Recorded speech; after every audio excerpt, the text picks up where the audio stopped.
Ahí ya están empezando a ingresar. Vamos a hacer una remembranza de lo que estuvimos analizando durante nuestra última clase.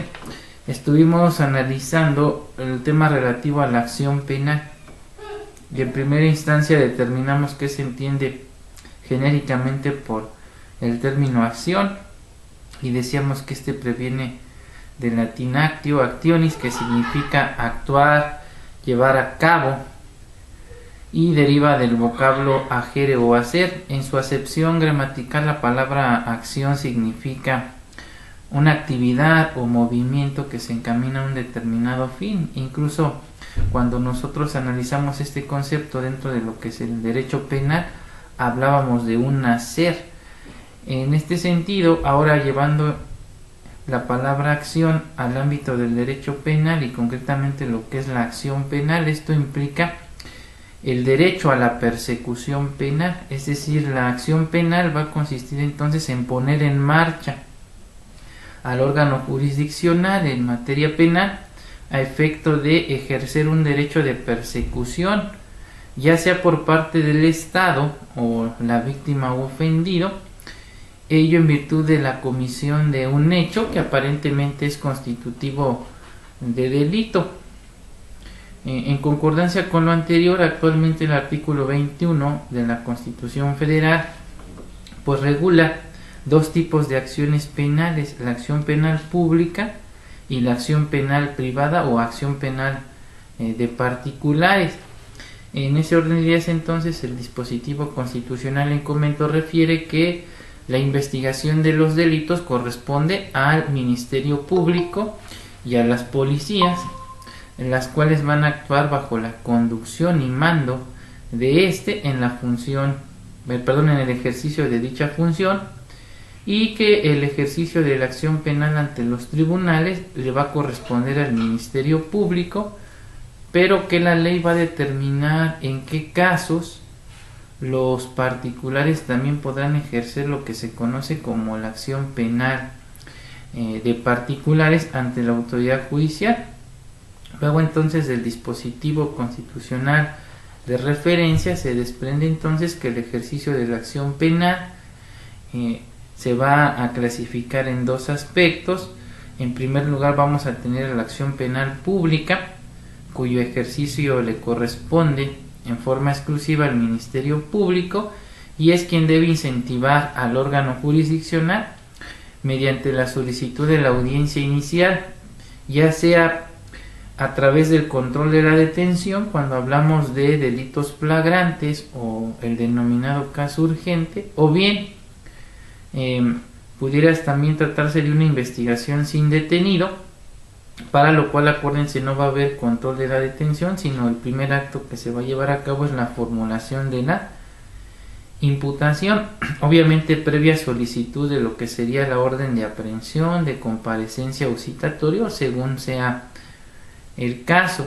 Y luego tenemos en segundo lugar a la acción penal privada o acción penal de particulares. Esta se encuentra regulada por los artículos 426 a 431 del Código Nacional de Procedimientos Penales, y esta va a ser ejercitada directamente ante el juez de control por quien tenga la calidad de víctima u ofendido, pero exclusivamente en delitos que sean perseguibles de querella, cuya penalidad sea alternativa o cuya punibilidad sea máxima no exceda de 3 años de prisión. Es decir, no se puede ejercitar en cualquier delito, solamente en aquellos que sean perseguibles a petición de parte ofendida, es decir, mediante el requisito de procedibilidad relativo a la querella, y la penalidad debe ser alternativa, es decir, darme la oportunidad de pagar con privación de la libertad o sanción económica, o en su caso, si se trata de aquellos delitos que prevén como pena la sanción privativa de la libertad, esta punibilidad que establezca la ley no debe exceder de 3 años de prisión. Es decir, si es de 3 años un día ya no cabe la posibilidad de solicitar la acción penal privada.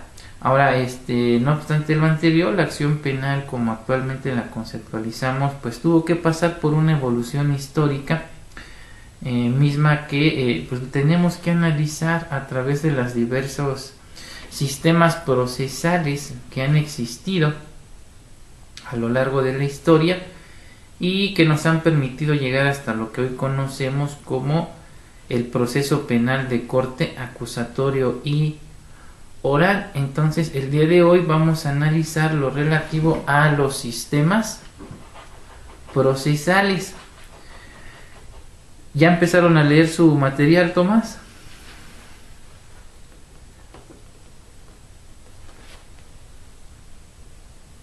¿Sí o no? Se me hace que no, por eso se quedó callado Tomás. Andrea, ¿ya empezó a leer su material?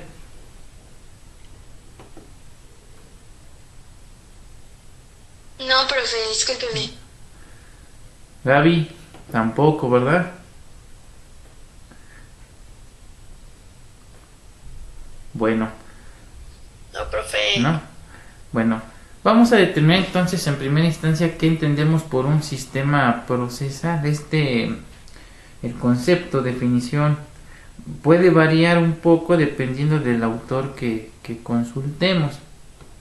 Este concepto lo retomé de lo que refiere Benavente Chorres en su libro de guía para el estudiante del proceso penal de corte y acusatorio y oral, y él nos refiere que por sistema procesal penal vamos a entender un conjunto de principios y garantías que van a configurar el rol de los actores, el objeto u objetos del debate en la sede de justicia penal, así como el esquema procedimental del proceso penal atendiendo a una determinada ideología o filosofía. Luego entonces el sistema procesal penal es un conjunto de instituciones normativas que van a regular el trámite del juicio para establecer la responsabilidad penal de una persona en la comisión de un hecho que se considera constitutivo de delito por atentar gravemente contra los principios básicos de la convivencia humana y por comprometer la viabilidad de la misma convivencia. Ahora bien, atendiendo a la doctrina, también pueden variar los sistemas procesales penales que suelen mencionar los autores. Sin embargo, en términos generales, estos son, vamos a decir que los más aceptados por la mayoría de los estudiosos del derecho procesal penal. En primer lugar tenemos lo que se llama el sistema acusatorio clásico. Este surge en la antigua Grecia y en Roma. Luego tenemos lo que se conoce como el sistema inquisitivo. Este se da en los estados teocráticos, propiamente durante la Edad Media. Luego viene lo que es el sistema mixto o sistema tradicional. Este surge durante el surgimiento del Estado liberal después de la Revolución Francesa. Luego viene lo que es el sistema acusatorio garantista. Este se dice que surge después de la Segunda Guerra Mundial. Posteriormente tenemos el sistema acusatorio adversarial y se da durante el apogeo de las reformas europeas y latinoamericanas a finales del siglo XIX e inicios del siglo XX. Y como ustedes bien lo saben, el sistema procesal mexicano pues siempre ha tendido a copiar algunas figuras de uno o determinado sistema, y propiamente podemos hablar de un sistema acusatorio y oral, el cual está regulado por el artículo 20, apartado A de la Constitución Política de los Estados Unidos Mexicanos. Muchos en la doctrina discuten si si propiamente estamos ante un sistema acusatorio adversarial o ante un sistema acusatorio oral o un sistema acusatorio garantista. La verdad, estamos frente a un sistema procesal netamente mexicano, es una mezcolanza de varios sistemas, pero en estricto derecho, atendiendo a lo que refiere el artículo 20 constitucional en su apartado A, ahí expresamente se nos refiere que el proceso penal será de corte acusatorio y oral. ¿Sí? Entonces vamos a analizar cada uno de los sistemas a los que estamos haciendo referencia.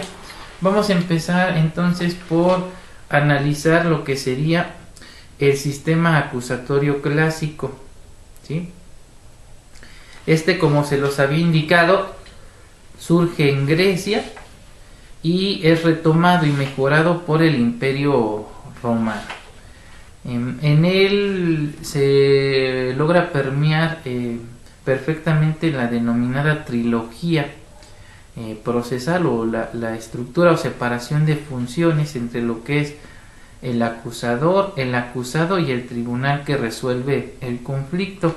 Ya en teoría general del proceso habíamos hablado de la denominada trilogía procesal, es decir, el juez como órgano resolutor, el acusado o imputado, y por el otro lado tenemos a la parte acusadora, que puede estar representada por el Ministerio Público o la víctima u ofendida. Entonces, en este sistema ya se observaba prácticamente esa trilogía procesal, solo que la acusación no era pública, sino era de carácter privado, es decir, caía directamente sobre la víctima u ofendido. El proceso se decía que era de carácter ordinario, público y contradictorio. Quien juzgaba propiamente era un jurado popular o un jurado de ciudadanos, es decir, la decisión no estaba a cargo de un órgano técnico, por ello las sentencias no son apelables, es decir, no existían recursos ordinarios para combatir las sentencias, pues se decía que estas eran emitidas ante los ojos del pueblo. Entonces, pues no eran falibles. El acusado se consideraba inocente hasta que no se demostrara lo contrario. Por lo tanto, el acusado se encuentra libre hasta que no exista sentencia condenatoria. Y existen igualdad de derechos entre el acusador y el acusado. Y el juzgador se limita a su juicio en base a los hechos alegados y probados, obviamente, durante el juicio. Es decir, si analizamos este sistema acusatorio clásico y lo comparamos con el sistema acusatorio y oral, Andrea, que actualmente rige en México, ¿cuál consideras que era más garantista? ¿El que consagra nuestro 20 constitucional o este sistema acusatorio clásico de Roma y de Grecia? Es el actual, aunque sí, siento que le faltan como, no sé, o sea, siento que también es parte como de la gente que lo lleva a cabo y por eso no siempre es tan efectivo, pero también creo que, digo, no diría que sí es necesario, pero también siento que faltan como muchas limitantes en cuanto a demarcar exactamente como los derechos de las personas, para que no haya como un desfase en el... Por ejemplo, ahora ya es más fácil que si detienen a alguien y dice que lo golpearon, por ejemplo, ¿no? Pues ya sale, ¿no? Porque no lo pueden golpear al momento de la detención. Y está bien que no los puedan golpear, pero también creo que es muy exagerado decir que si cometió un crimen, pues como lo tocaron, pues ya. O sea, le apretaban las esposas o algo y ya sáquenlo, ¿no? Sí siento que faltan como muchas delimitantes para que pues sea más efectivo, pero sí siento que es mucho más protector ahora de los derechos humanos que de lo que era antes. Bueno, esa es la opinión de Andrea. Tomás, ¿qué opina? ¿Es era más garantista este sistema acusatorio clásico o el que está actualmente vigente en México?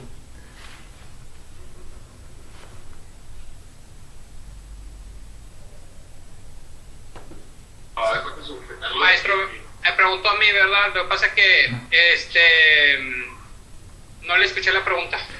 Discúlpeme. Le pregunté a Andrea que qué sistema consideraba era más garantista, si este sistema acusatorio clásico o el que actualmente rige en México. Les di las características y dentro de una de las características es que el acusado es inocente hasta que no se demuestre lo contrario, por lo tanto se encontraba libre hasta que existiera sentencia condenatoria. Y a partir de estas características les preguntaba cuál consideran que era más garantista, este sistema o el vigente en México. Y ahorita como que Andrea ya le dudó, ya cuando escuchó bien lo que dije, como que ya... A ver, Tomás, ¿cuál era? El sistema acusatorio, el nuevo, el que está ahorita vigente. Ok, entonces, es más garantista. Si es más garantista, ¿por qué el imputado, aunque se presume que es inocente, le imponen prisión preventiva oficiosa o justificada? Pues por cumplir las garantías de hasta no probar que la persona sea pero inocente. Pues, ¿cuál garantía si lo están privando de su libertad? El sistema acusatorio clásico dice el acusado es inocente hasta que no se demuestre lo contrario, por lo tanto se encuentra libre hasta que exista sentencia condenatoria. ¿Aquí se puede hacer eso en México, Andrea? ¿En este sistema? Pues me parece que hay casos, o sea, la verdad desconozco específicamente si es en todos, ¿no? Pero sé que hay casos en los que si no es un delito grave y no existe como que puedas presumir que se puede, no sé, fugar o irse a otro país, no es necesario que esté como detenido. Obviamente depende del tipo de delito que cometa, ¿no? Así es. Pero yo me refería más bien a que, digo, obviamente tanto evoluciona el derecho como evoluciona la sociedad y se tiene que adaptar a, o sea, a lo mejor antes, pues no, tampoco es como decir que la gente era tan inocente, ¿no?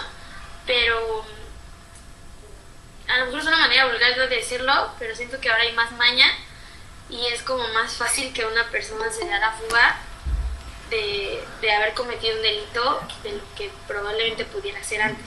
La explicación no es jurídica, es cultural. En países más avanzados se aplica este sistema. El imputado está libre hasta que no se demuestre su culpabilidad en una sentencia. Pero tienen otra ética, ¿sí? Sí, como sociedad siento que ni siquiera estamos hablando específicamente de México como en un punto así, ¿no? Porque ahora, o sea, hasta lo escuchas en programas, ¿no? O en donde sea, ya hay muchas cosas y muchos delitos que están muy normalizados. O sea, desde que le dices a tu hijo en la escuela, te roban un lápiz, róbatelo tú también, ¿no? Entonces, pues ya estás ahí enseñándole que, o sea, ¿por qué es robar? ¿No? Si tomas algo de alguien, su permiso y te lo llevas, pues es robar. Aunque seas un niño, aunque estés en la escuela, aunque te lo estén diciendo porque el otro niño también te robó. Entonces tenemos esa cultura y obviamente en este país es mucho más difícil que se respete esa parte. Sí, es muy complicado que un imputado que esté siendo investigado, por ejemplo, por un delito del crimen organizado, permanezca en México, ¿no? Y lo vemos ahorita con los ejemplos, la persecución por parte de Hacienda a los artistas o figuras públicas. ¿Qué es lo primero que hacen? Salir corriendo de México, ¿sí? Ahí, lamentada Laura Bozzo, ahorita esta chica que era conductora y modelo, se me va el nombre, y que también la están investigando. Ándele, Inés Gómez Gómez, y ahorita van sobre Gloria Trevi, ¿sí? Entonces, a tratarse de delitos donde pudieran ameritar prisión preventiva oficiosa o se puede solicitar la prisión preventiva justificada, dice, y un estado, vamos a decir, represor como el que actualmente estamos viviendo y donde se siguen ciertas directrices, porque hay que ser sinceros, por parte del ejecutivo, pues dicen, ¿qué hago aquí? Me doy a la fuga y me defiendo desde el extranjero. Entonces es una cuestión también cultural, ¿sí? Desgraciadamente en México sí se violentan los derechos humanos. Algunos estudiosos incluso hablan de que esta cuestión de la prisión preventiva es inconvencional porque violenta tratados internacionales. En estados de avanzada, como bien lo comentamos, con independencia del delito que se esté persiguiendo, el justiciable permanece libre hasta que no se demuestre lo contrario. ¿Y dónde se va a demostrar lo contrario? En la audiencia. Sin embargo, aquí en México se crean figuras como la prisión preventiva oficiosa y la prisión preventiva justificada. Tal vez ahí de alguna manera sí era más garantista el sistema acusatorio clásico, pero también lo comentamos, la cultura en México es diversa, ¿no?, a la que se da en países de avanzada como Alemania, por ejemplo, ¿no? Ahora vamos con el sistema inquisitivo. El sistema inquisitivo, como se los había comentado, tuvo sus orígenes en el derecho canónico católico de la Edad Media, y este es un contraste respecto al sistema acusatorio, es decir, son completamente antagónicos. Aquí se instrumentaba cuando se sospechaba, por ejemplo, de cuestiones de herejía, es decir, el delito estaba relacionado con los pecados o con acciones contra la Iglesia Católica, o cuando el obispo visitaba a la diócesis y en su misa leía un edicto general o de gracia, a fin de que en un lapso de 30 días quien personalmente consideraba estar implicado en la herejía se sometiera a la Santa Inquisición, ¿sí? Por eso es que se dice que el Malleus Maleficorum o el martillo de las brujas es la primer institución de derecho penal. Acuérdense que ese era el código penal de la Santa Inquisición. Y también se instrumentaba cuando el obispo oficiaba una misa como un auto de fe, y mediante él se invitaba en vía de la confesión religiosa a denunciar a los hermanos, amigos, parientes o vecinos, o pena de la excomunión en caso de no hacer la delación. O sea, algo pues sumamente ridículo, pero desgraciadamente no podemos hacernos de la vista gorda. Era como funcionaba el derecho penal en aquellos entonces. La acusación era secreta, o sea, nunca te enterabas quién y de qué se te acusaba. Obviamente se permitía la tortura, y entonces si Tomás se había robado una Coca-Cola y era por lo que se le iniciaba la investigación y persecución penal, pero nunca le hacían saber y lo empezaban a torturar y decía: sí, me robé un gansito, me robé una mayonesa, también me robé el perrito de mi vecino. Entonces, ¿qué iba sucediendo? Se le iban acumulando más y más delitos, y por lo tanto la sanción incrementaba. Consecuentemente, al ser antagónico, aquí el acusado era culpable hasta en tanto no se demostrara lo contrario. Aquí operaba entonces no el principio de presunción de inocencia, sino el de presunción de culpabilidad.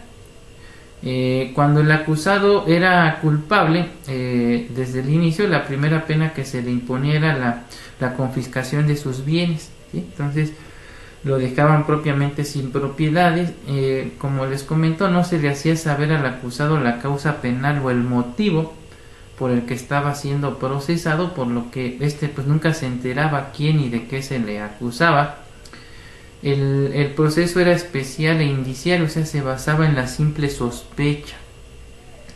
No había principio de contradicción, es decir, no había debate oral ni público como actualmente en nuestro sistema acusatorio y oral, y el público en general quedaba fuera de la contienda, por lo que no tenía conocimiento de los procesos que se estaban llevando a cabo, e iniciaba en forma oficiosa y mediante un auto de fe, por lo que la denuncia era secreta y anónima, ya que se hacía, como lo comentamos, mediante una confesión.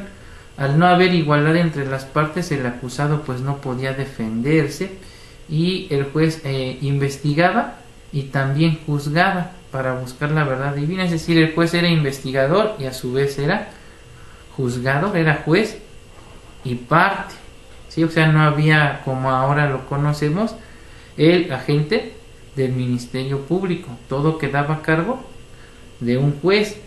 La confesión era la prueba reina para tener al acusado como culpable, y esta era arrancada mediante la tortura, además de ser el instrumento para evitar la pena capital, es decir, la pena de muerte. La imposición de la pena era arbitraria, por lo que no había legalidad alguna. El inquisidor recibió la facultad, se decía, por mandato divino, es decir, era un mandato de Dios, tanto para investigar como juzgar los delitos, por lo que la resolución era infalible, es decir, no la podíamos recurrir.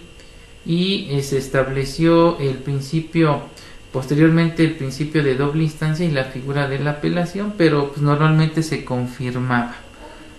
La sentencia, pues por obvias razones, siempre era condenatoria, pues aunque el acusado no fuese culpable de la acusación original, al ser torturado y no enterarse de la imputación que obraba en su contra, iba confesando otras faltas o delitos que no habían sido consideradas de inicio, y entonces pues se le acumulaban las penas. Entonces, si ven, era un sistema sumamente cruel, inhumano, y prevaleció sobre todo, como les comento, durante el estado eclesiástico, y su mayor auge se dio durante la famosa Inquisición. ¿Alguna pregunta? Luis, ya son las 12. No, profe. ¿No? ¿Todo tranquilo? Ok. Vamos entonces ahora a analizar lo que es el sistema mixto. Este sistema surge durante el advenimiento del iluminismo y la ilustración, es decir, con la Declaración de los Derechos del Hombre y del Ciudadano. Ahí se retomaron algunas disposiciones tanto del sistema acusatorio como del sistema mixto, es decir, se da una fusión, por eso le llaman mixto, ¿sí? Tiene una combinación entre el sistema acusatorio, que analizamos en primera instancia, y también conservó principios del sistema inquisitivo. Las actuaciones de investigación siguen siendo secretas, sin embargo, se separan las funciones persecutorias y de juzgamiento, pero son ineficaces. El Ministerio Público investiga y el Poder Judicial instruye y posteriormente juzga. Y volvemos a regresar a la famosa trilogía procesal, donde hay un juez, una parte que acusa y el acusado. Es un sistema eminentemente escrito, a diferencia de lo que hoy conocemos como el sistema oral. El juez juega una posición activa, a diferencia de este sistema donde, si ven, es casi un mero espectador, porque él resuelve en base a la actividad de las partes, ¿sí? En este sistema quiere decir que el juez podía desahogar incluso audiencias de motu propio, o lo que le llamaban las diligencias para mejor proveer. O sea, si con los elementos que aportaban las partes él consideraba que no tenía elementos para resolver, él de oficio podía ordenar el desahogo de nuevas diligencias. Por eso se dice que tenía un papel activo, cosa que ya no puede hacer durante el nuevo sistema. Si se han dado cuenta, los jueces resuelven con base en lo que ofrece cada una de las partes. Se contempla un derecho de defensa, pero su ejercicio es limitado. Se realiza una persecución pública, argumentando que se busca la verdad histórica de los hechos, y para que la confesión alcance el valor de prueba plena, debe estar acompañada de otros elementos de convicción que la hagan indubitable. Es decir, aquí se termina esta cuestión de que la confesión es la prueba reina. Ya ven que hasta se podía obtener a través de la tortura. Aquí, si por ejemplo Georgina está siendo investigada, aunado a que acepte, tiene que haber elementos de prueba que hagan indubitable esa aceptación. Es decir, su aceptación debe estar robustecida con otros elementos de prueba, ¿sí? Ahora pasamos al siguiente sistema. Este se llama el sistema acusatorio garantista, ¿sí? Este modelo de justicia penal, además de replantear el modo protagónico del papel del fiscal en el proceso, así como la tarea del juez penal, ya que a este le asigna exclusivamente la función del fallo. Entonces el Ministerio Público únicamente se encarga de investigar y el juzgador es quien debe emitir el fallo o sentencia. Por ende, la investigación le incumbe exclusivamente al Ministerio Público, el cual se va a auxiliar de la policía para cumplir con el objeto de la investigación. Aquí se hace mucho énfasis en la cuestión del respeto a los derechos humanos del imputado a través de la ampliación y detalle de los mismos, y se encuentra basado en los principios democráticos de integridad y dignidad humana, así como la prohibición de todo acto de tortura. Impera el principio de presunción de inocencia y los derechos de adecuada defensa, así como de igualdad entre las partes. La valoración de la prueba es de íntima convicción y se contempla la existencia de 3 jueces, es decir, el juez de control o de garantías, el juez de oralidad y el juez de ejecución, que se encarga, como su nombre lo indica, de la ejecución de la sentencia. Y la sentencia que se dicta la emite un juez, no un jurado popular. Entonces, pareciera que esto se asemeja, ¿verdad?, un poquito a lo que estamos viviendo actualmente, pero como se los comenté, el sistema mexicano pues estrictamente es mixto, ha retomado, como lo ven, principios de cada uno de los sistemas. Luego tenemos lo que se llama el sistema acusatorio adversarial. Sí, uno es sistema acusatorio garantista, el otro es sistema acusatorio adversarial. Este es el sistema clásico anglosajón y vamos a decir que es la tendencia actual de las reformas europeas y latinoamericanas de finales del siglo XIX e inicios del siglo XX. Denota una división de responsabilidades entre quien toma la decisión y la participación de las partes, y estas últimas tienen un papel activo, pues son quienes tienen la responsabilidad de investigar los hechos, de presentar las pruebas y la argumentación para soportar o sustentar sus pretensiones, así como desvirtuar las del adversario. Por eso se llama adversarial, ¿sí? Dice, prevalecen los principios de libertad y presunción de inocencia. O sea, no voy a ser privado de la libertad hasta que no se demuestre lo contrario.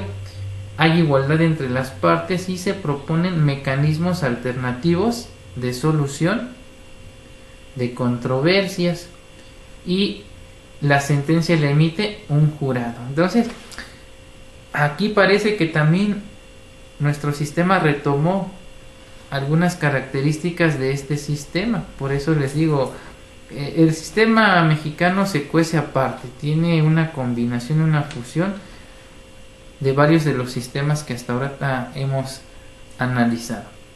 Luego viene finalmente el sistema mexicano.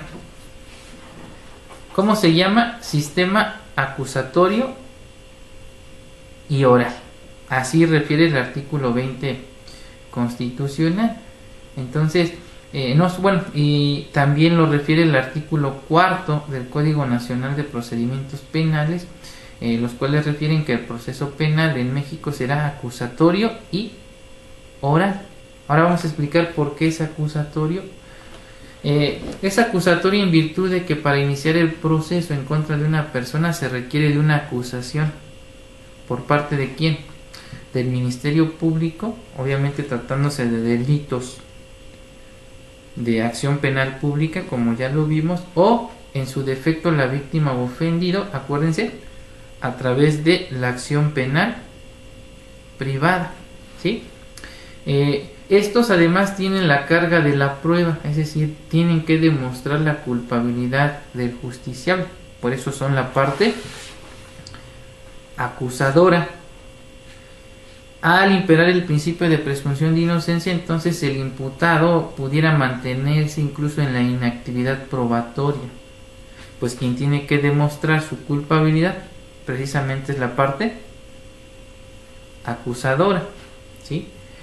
Por otra parte, el proceso penal es oral, en razón de que todos y cada uno de los planteamientos que realicen las partes pues deberán formularse en forma verbal y en presencia del juez, ¿sí? No obstante lo anterior, en el sistema de impartición de justicia penal en México, pues es una mezcla, si se dan cuenta, de todos y cada uno de los sistemas que estuvimos analizando, por lo que se afirma, o algunos autores dicen que es un sistema acusatorio con tendencia a lo adversarial, o un sistema adversarial regulado, otros que es un sistema garantista regulado, es decir, no hay uniformidad, pero ustedes no se rompan la cabeza en cuestiones que no tienen sentido. De acuerdo a lo que establece el artículo 20 constitucional, es acusatorio y oral. Sí, acusatorio porque ya lo vimos, para que se inicie la persecución tiene que haber una acusación a través del Ministerio Público o bien a través de la víctima u ofendido. El acusador tiene la carga de la prueba, por lo que el imputado puede mantenerse en la inactividad probatoria. ¿Alguna pregunta en relación a los sistemas que acabamos de analizar? ¿No? Bueno, todo eso viene en su material, ya que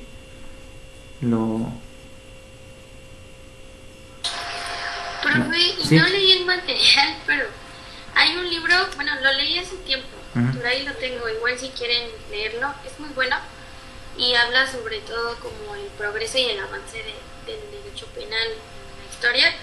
Son las teorías de Michel Foucault en Vigilar y Castigar. Y es muy bueno, también explica como todos estos sistemas y el avance.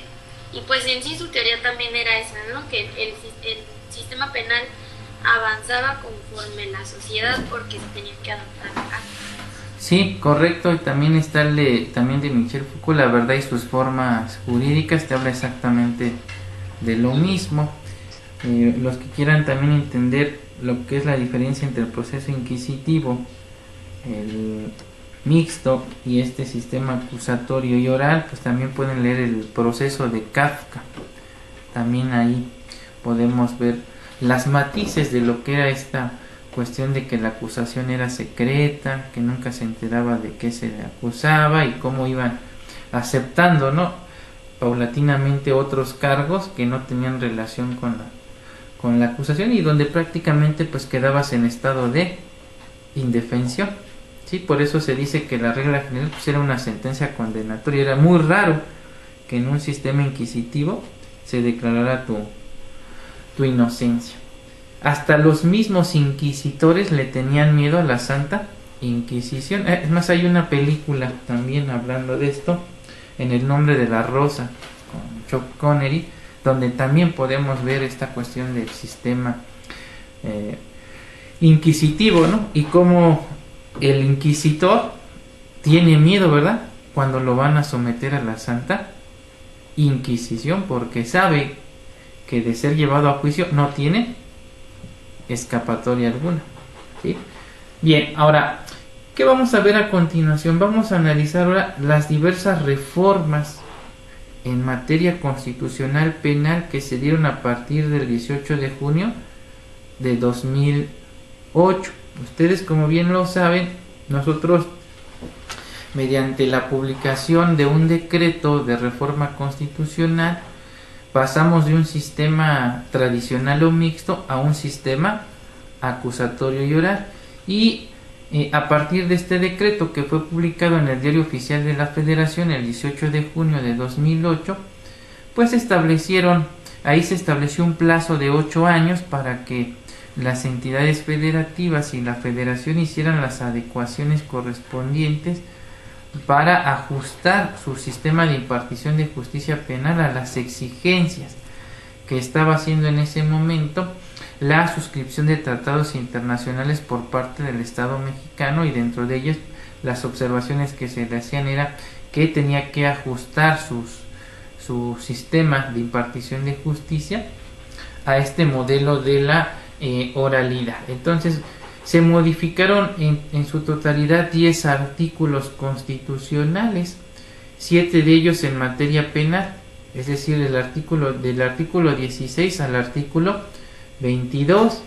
Se reformó otro sobre las facultades del Congreso de la Unión, o sea, el artículo 73 constitucional, uno en materia municipal, es decir, el artículo 115, otro en materia laboral, el artículo 123, donde se establece expresamente en su fracción 13 del apartado B que los ministerios públicos, los elementos de la policía, los peritos y los miembros de las Fuerzas Armadas pueden ser separados de su cargo, y aun y cuando se demuestre durante un proceso o juicio que su despido fue injustificado, en ningún caso procede su reinstalación, es decir, solamente el Estado está obligado a pagarles una indemnización. Por eso es que cuando se le inicia un procedimiento administrativo disciplinario a un policía, aun y cuando esté injustificado el mismo y demande, jamás podrá volver a regresar a ser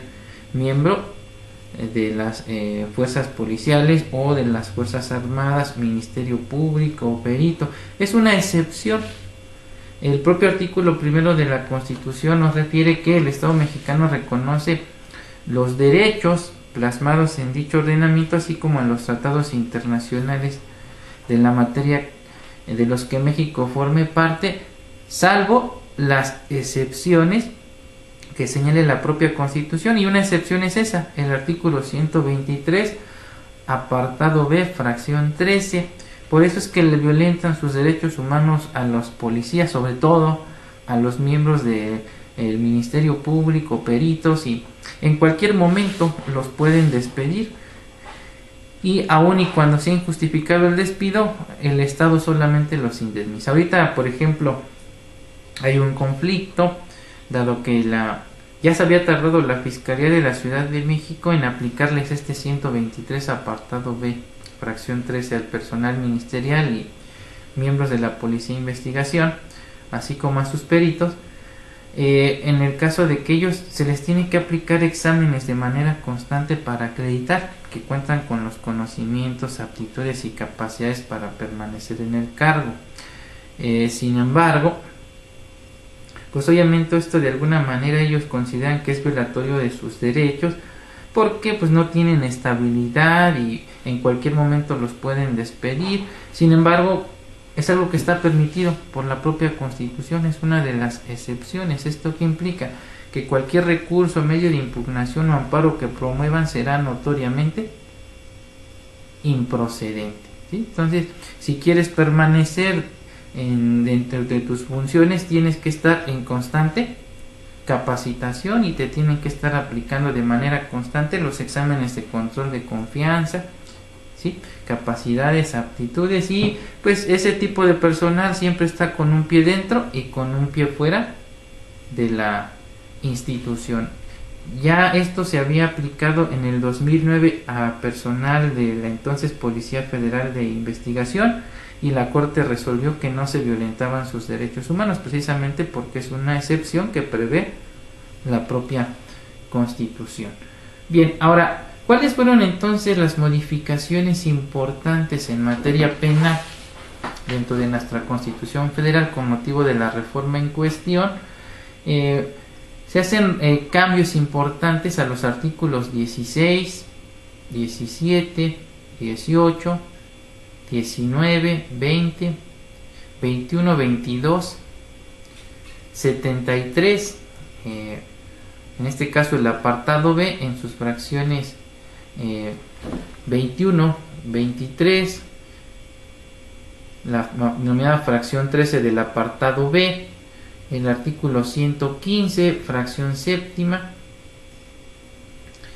y se establece entonces que el Estado mexicano iba a pasar por un estado de transición de un sistema inquisitivo mixto a uno en su modalidad oral y acusatorio, y implicaba entonces pues de alguna manera la transición a un estado de presunción de inocencia como eje rector del proceso penal, la justicia alternativa como forma de concluir el conflicto penal, lo relativo a los criterios de oportunidad como una facultad del Ministerio Público para prescindir del ejercicio de la acción penal, la inclusión de un procedimiento especial abreviado como una forma de determinación anticipada del proceso, lo relativo a la suspensión condicional del proceso y la figura del juez de control, el juez o tribunal de juicio oral y el juez de ejecución. Acuérdense que antes de la entrada en vigor del sistema acusatorio y oral solamente había un juez, se llamaba juez de instrucción, es decir, no teníamos juez de control que vigilara la etapa de investigación y la etapa intermedia, y tampoco contábamos con un juez o tribunal de enjuiciamiento. El juez de instrucción propiamente se encargaba de lo que se conocía como la etapa de preinstrucción, o sea, previo a la instrucción. La instrucción, que era la etapa donde se desahogaban las pruebas ante el órgano jurisdiccional, y luego venía la etapa de juicio, donde se emitían las conclusiones por parte de los involucrados y el juez emitía su respectiva sentencia, ¿sí? Entonces aquí se empezó de alguna manera a dividir la función de diversas autoridades. Como bien lo saben, se elimina lo que era la etapa de averiguación previa. Ya no le vamos a llamar averiguación previa, le vamos a llamar etapa de investigación, ¿sí? ¿Cuál es la diferencia? En la etapa de averiguación previa, el Ministerio Público representaba lo que se conoce como una prueba preconstituida. ¿Qué implica eso? Que todo lo que recababa el Ministerio Público durante esa etapa de indagatoria hacía prueba plena. O sea, no había presunción de inocencia, sino presunción de culpabilidad. Porque si el Ministerio Público integraba bien su indagatoria o su averiguación previa, pues prácticamente ya estaba acreditada tu responsabilidad penal. Entonces, actualmente el Ministerio Público ya no representa una prueba preconstituida, ¿sí? Ya no es órgano de prueba como tal, únicamente recaba, ¿no?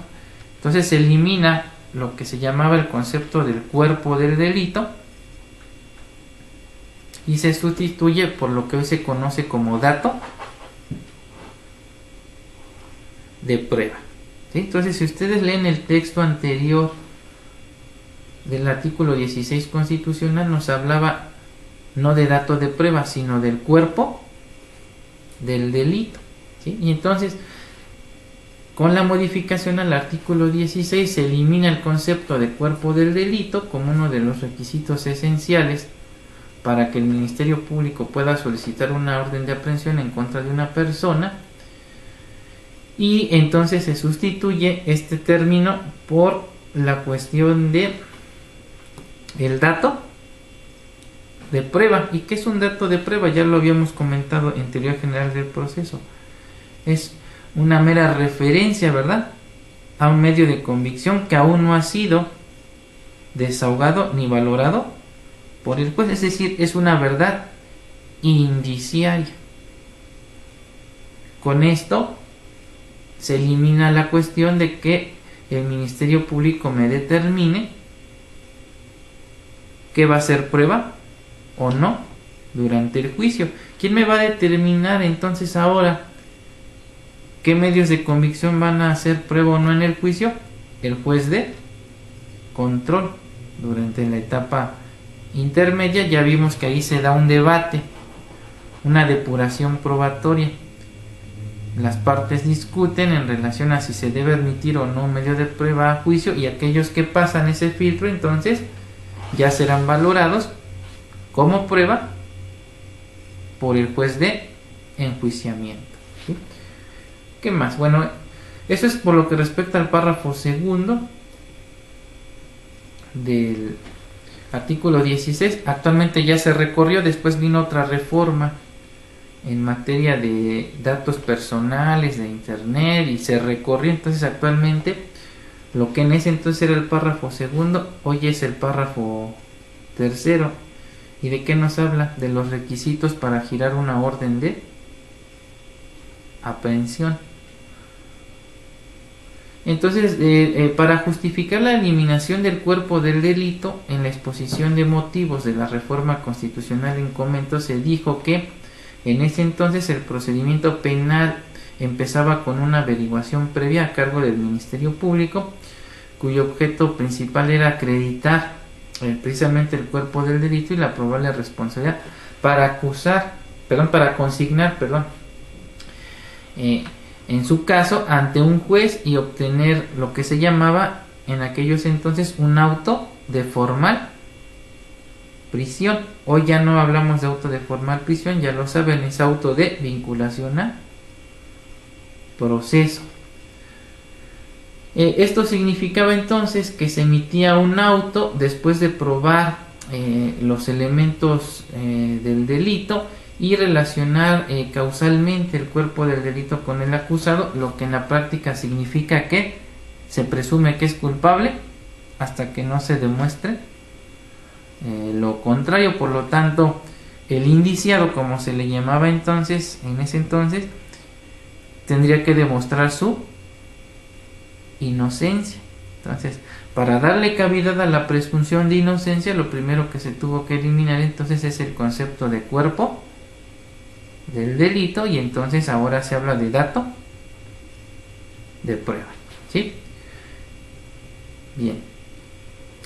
Entonces, una vez que se le da cavidad a la presunción de inocencia, ahora será entonces el Ministerio Público quien debe demostrar la culpabilidad del acusado, ¿no? Y no el acusado su inocencia, ¿sí? Entonces se decía que la investigación a partir de estas modificaciones sería más ágil y sin tantas formalidades. Eso es entre comillas, ¿no? Porque la verdad sigue habiendo muchas deficiencias, pero tiene que ver mucho también con las personas que están a cargo de tanto de la procuración como la administración de justicia. Entonces, en lugar de acreditar el cuerpo del delito, se introduce una exigencia probatoria, se dice que más clara y sencilla, y que se va a llamar dato de prueba, y que esto es lo que se necesita sustentar dentro de la carpeta para solicitar una orden de aprehensión, y esto se supone que agilizaría la conclusión de la investigación, y por otra parte que ya interviniera desde la etapa de investigación el juez de control o de garantías, ¿no? ¿Qué más se modifica? Se modifica el párrafo cuarto del artículo 16 constitucional y se extiende el concepto de flagrancia, ya que actualmente no solo se entiende por flagrancia el momento de la comisión del delito, sino el inmediatamente siguiente, es decir, cuando se persigue al imputado inmediatamente de su ejecución y hay una detención material, y se elimina lo que entonces se conocía como la flagrancia equiparada, ¿sí?